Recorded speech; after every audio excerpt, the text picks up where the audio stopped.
Thank you very much. I hope it's not a speech. I'll try to be as concise as I can. First of all, my thanks to Lemhanas for organising this wonderful event. I'm honoured to be here, and thank you to my fellow panellists. I'm from the Lowy Institute in Sydney, Australia, and the Lowy Institute is an independent think tank, research organisation. And that means all our scholars, all our experts speak their minds. There is no Lowy Institute view of the world. We all write and say what we think about how the world works, and sometimes we disagree with each other, and sometimes we debate with each other publicly. And in fact, the remarks that I'm going to make today are the subject of debate and controversy in Australia, because as I'm sure many of you know, Australia is a very close ally of the United States, and it's becoming much closer. In fact, since the 9/11 attacks in New York and Washington, the Australian alliance with the United States has become as close, as intimate as it's ever been, and that was reinforced, of course, again last year by the announcement of the AUKUS agreement. And I hope in the question and answer period we get a chance to talk about AUKUS. I've got a lot to say on that subject. And I'm sure you have your own thoughts about it.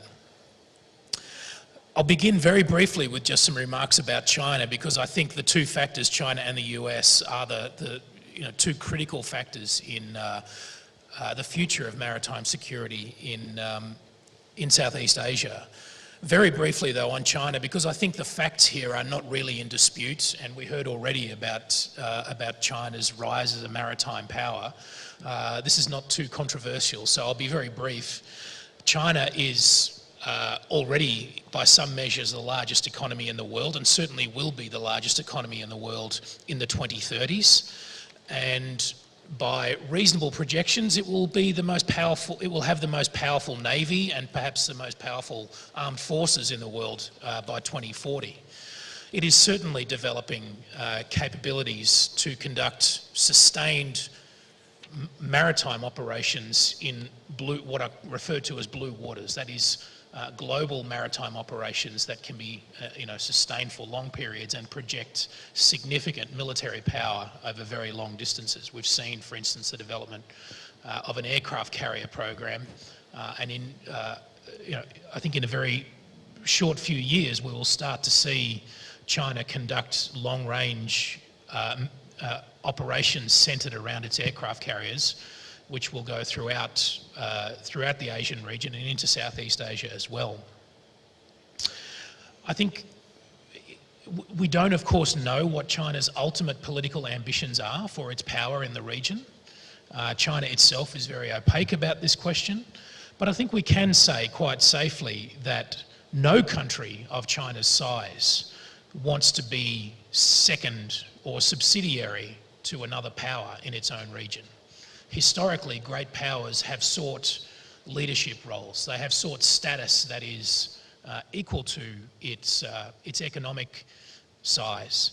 And so I think we can safely predict that that is what China wants. And that means effectively that it will need to outrank the United States, and also, I think, eventually push the United States out of Asia. Typically, we're told that those kind of ambitions are going to create a clash with the United States, a struggle for hegemony, as we heard earlier.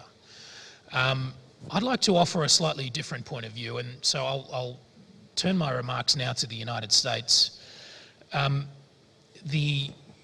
A typical example of how the United States states its role in Asia came in the Indo-Pacific Strategy in 2022, released by the Biden administration, where the document argued that the lesson from World War II was that the US cannot be secure unless Asia is secure.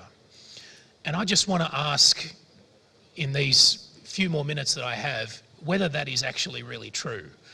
And the first reason I think to doubt whether that's true is that America's military posture in Asia has basically not changed very much in the post-Cold War period. So in the last 30 years, we've seen truly massive changes in the strategic order in Asia. We had, first of all, of course, the collapse of the Soviet Union, and thereafter we have, as already discussed, the rise of China as an economic and a strategic power. And I would add a third factor, which is that North Korea has become a nuclear power with the ability, I should add, to deliver a nuclear warhead onto any target in the United States, any American city. So the North Koreans have an ICBM capability. Now that, I think, those three factors together represent a complete transformation of the strategic order in Asia. And yet, as I've already said, in that period, America's military posture in Asia has barely changed. The troop numbers in Korea and in Japan have shifted a little bit around the edges, but they're roughly the same. So I think that's the first reason to question whether the United States really does believe in its heart that for America to be secure, Asia must be secure. After all, if the entire region has transformed itself strategically in that time, you would think the United States would have responded. But I think basically it has not, despite rhetorical changes. I think it's also worth just questioning the idea that militarily America cannot be secure unless Asia is secure. After all, America's a long way away. It's surrounded by two vast oceans, friendly neighbours, north and south. It has a huge military force, thousands of nuclear weapons, and a very strong economy to support them. Sometimes it's also said that America's security presence in Asia is essential in order to help its allies secure themselves. But of course, that gets the whole idea of alliances completely backwards. The whole reason that the United States struck alliances with Australia, with Japan, with South Korea, not to mention NATO countries and others, is that these alliances ultimately serve America's national interests. If they no longer serve those interests, then I would say those alliances have served their purpose and are no longer a core interest of the United States. Sometimes it's also argued that economics is a strong reason for the United States to remain militarily engaged in Asia. Well, I think firstly it's important to say that the United States in relation or in comparison to its peers, to other OECD countries, the United States has a very self-sufficient economy. It is not particularly trade dependent. It is not particularly energy independent, particularly since the fracking revolution of earlier this century. I think it's also worth pointing out that European powers were once militarily very significant in this part of the world, but that went backwards in the early post-war period in the decolonisation process, and yet European powers remain incredibly important economic partners here in Asia. So it seems to me there's no reason to think that the United States, if it left the region tomorrow militarily, would not remain a very important economic partner for all Asian countries, including China.